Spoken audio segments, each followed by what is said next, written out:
Israel's wilderness experiences.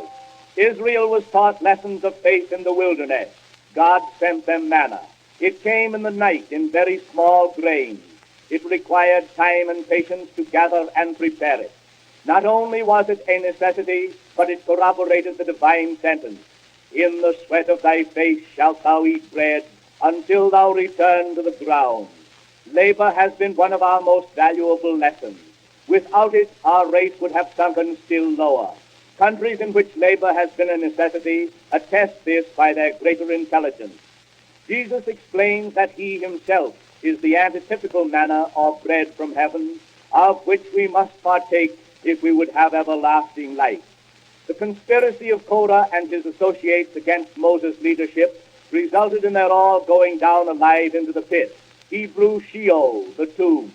So all opponents of Messiah will perish in the second death. God sent Israel a miraculous supply of quail. Our common version permits the inference that quail fell around the camp several feet deep. This is pointed to by critics as absurd. The correct and reasonable thought is that quails, wearied from flight across the Red Sea, flew within a few feet of the ground, where Israel easily captured great quantities. The lesson of the smitten rock is noteworthy.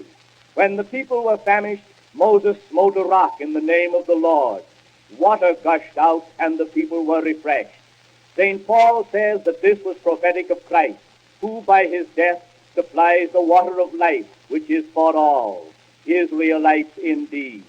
A plague of fiery serpents attacked the Israelites. By divine direction, Moses made a serpent of brass and raised it up. The Israelites were directed to look to that serpent for healing. The fiery serpents represent sin inflicting death. God has provided life for the sin-bitten world through the crucifixion of Christ.